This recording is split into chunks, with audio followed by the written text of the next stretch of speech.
ये छोटे भाई विप्लव बहुत अच्छा गीत गाते हैं, कविताएं लिखते हैं।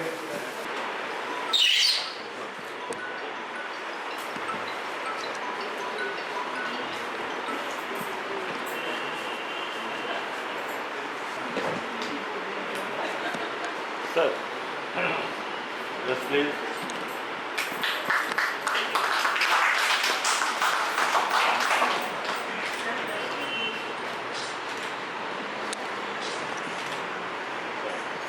हो गया?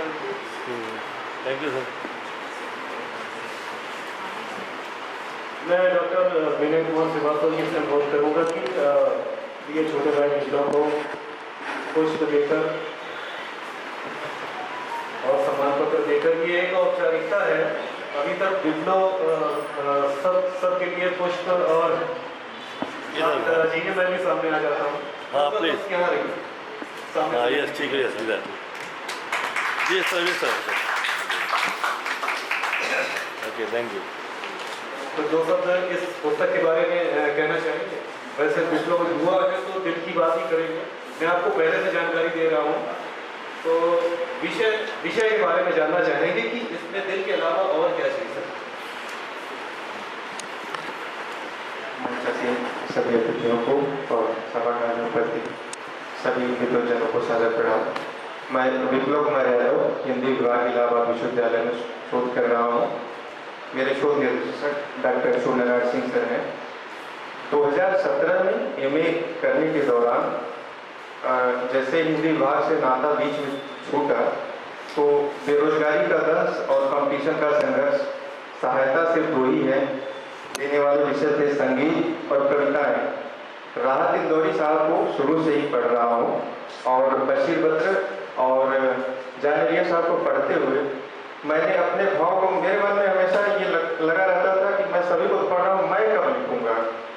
तो वो अकेले का चिंतन धीरे धीरे खुद में जब डालने लगा तो स्वाभाविक है विषय श्रृंगारिक ही रहे, क्योंकि वो उम्र का भी असर होता है। तो 22-23 की अवस्था में बहुत गंभीर बातें मैं नहीं लिख सकता हूँ, मैं क्षमा चाहता हूँ उस बारे में। और सबसे बड़ी बात है कि जब ये पुस्तक आई तो मैं विमोचन के बारे में सोच रहा था, और विमोचन के लिए देखिए किताब छपवाते हुए और विमोचन कराने के लिए दोनों में बहुत बड़ा संघर्ष रहता है। तो जाहिर सी बात है, कविता संग्रह है तो एक मन में इच्छा होती है कि कोई कवि रहे मंचासीन, तो अच्छा लगता है कि उसी के द्वारा जो है मेरे किताब का विमोचन हो गया। मुझे बहुत खुशी है कि रविनंदन सिंह सर कविता भी करते हैं, निबंध भी लिखते हैं, आलोचना भी करते हैं, और धनंजय चोपड़ा सर के बारे में क्या है जिनको हम लोगों ने अखबारों में हेडिंग जो है लिखा गया, पढ़ा गया, प्रोफेसर चोपड़ा सर। तो आज वो भी मेरी पुस्तक का विमोचन कर रहा है और सच इन सबसे मैं बिल्कुल भी अनभिज्ञ था। बड़े भैया डॉक्टर विनय श्रीवास्तव जी की देन है कि मैं डॉक्टर दिनेश भैया से मतलब मेरी मुलाकात हुई। आज सभागार में मेरा छोटा भाई महेंद्र, मेरी बहन रंजू, बिट्टू और संगीता उपस्थित हैं, और इसी बहाने रमोला लाल महन जी भी हैं।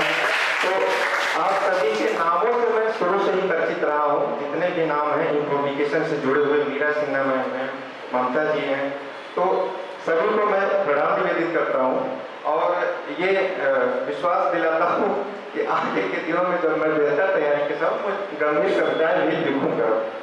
क्योंकि शेर और गजल पढ़ रहे थे तो स्वाभाविक है थोड़ा सा गंभीर चिंतन नहीं हो पाया है, लेकिन आगे के लिए बहुत बहुत धन्यवाद। इन पब्लिकेशन और साहित्य सृजन के पथ पर हमारी यात्रा 6 साल की रही है, जो अवरत जीवन के साथ जारी रहेगी। बहुत बहुत धन्यवाद। बहुत बहुत धन्यवाद छोटे भाई विप्लव। और आपकी पुस्तक का विमोचन है और जलपान की व्यवस्था भी आप ही को करनी है। स्वामी आनंद राव जी, आपको सर स्वामी जी बस 2 शब्द आप बस 2 शब्द यहाँ पर उपस्थित सभागार में, उसके बाद स्वामी जी को कहीं जाना है और ये 15-20 में हमने कहा बस स्वामी जी को एक एक किताब करके हमने 3 किताबें का विमोचन करा दिया इनके सामने बैठा के। तो 2 शब्द स्वामी जी, उसके बाद फिर जलपान करते हैं। तो मुझे बहुत संकोच हो रहा है, इतने रचनाकारों के बीच में, साहित्यकारों के बीच में मुझे दिनेश जी ने बैठा दिया था। मैं अपने को इस लायक नहीं समझता। हाँ, मैं पाठक जरूर हूँ, अध्ययनशील हूँ और इन लोगों के पुस्तकें, इन लोगों के लेख आदि पढ़ता रहता हूँ, रुचि जरूर है। तो मुझे कायदे से वहाँ बैठना चाहिए। दिनेश जी ने हमें कुछ ज़बरदस्ती करके यहाँ पे बैठा दिया है। और विप्लव, अभी मुलाकात हुई तो विप्लव कह रहे थे कि आपके गायन से हम लोगों को बड़ी प्रेरणा मिलती है। हमने कहा भैया, गायन तो नंबर 2 पे आता है। जिन लोगों ने कविता लिखी है उन कविताओं को कितने कितने गायक लोग गाते रहते हैं। एक शेर, एक गज़ल किसी ने लिखी और उस गज़ल को कितने ही लोगों ने गाया है। तो असली आधार तो साहित्यकारों का है, असली सम्मान साहित्यकारों का है। गायकों का तो नंबर 2 पे आता है। हाँ, ये थोड़ी हम समझते हैं, कड़ा शब्द कहेंगे कि अक्सर गायकों में एक नालायकी देखी गई है कि वो रचनाकार का, साहित्यकार का या जो कवि हैं उनका नाम नहीं लेते हैं, उनको इंट्रोड्यूस नहीं करते हैं। वो ये नहीं बताते हैं कि किस कवि ने लिखा है, किस गज़लकार ने लिखा है, किस शायर की ये पंक्तियाँ हैं। वो बिना ऐसा बोले ही अपना गायन शुरू कर देते हैं। शायद उनको ये भ्रम रहता है कि उनका गायन कहीं ज़्यादा महत्वपूर्ण है। मैं समझता हूँ कि साहित्यकार, रचनाकार, गीतकार, इन लोगों का जो सम्मान होना चाहिए वो अभी तक नहीं मिलता है।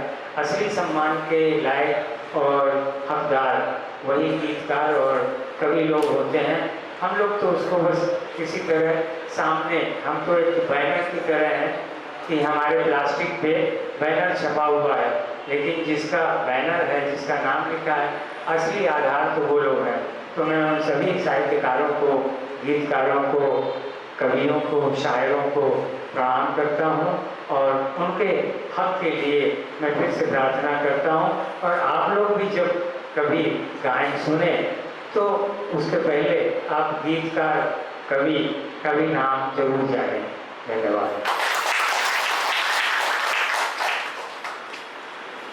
बहुत बहुत धन्यवाद स्वामी आनंद ध्रुव जी। और आपसे जब भी मुलाकात होती है अच्छा लगता है, और अक्सर जब भी कभी मौका मिलता है और सेमिनार से हम गुजरते हैं तो अक्सर शाम को आप फ्री भी रहते हैं तो घर पे बहुत सारी चर्चाएँ हो जाती हैं, बहुत सारे विषयों पर बातचीत हो जाती है। तो बहुत अच्छा लगा आप यहाँ पर आए, आपने इतना समय दिया, आपका बहुत बहुत धन्यवाद। इस क्रम में हमारे विशिष्ट अतिथि अमिताभ त्रिपाठी सर का मैं चाहूँगा कि इस सभागार में आपके समक्ष आपके 2 शब्द हम लोगों के लिए बहुत ही एक आशीर्वाद की तरह होंगे।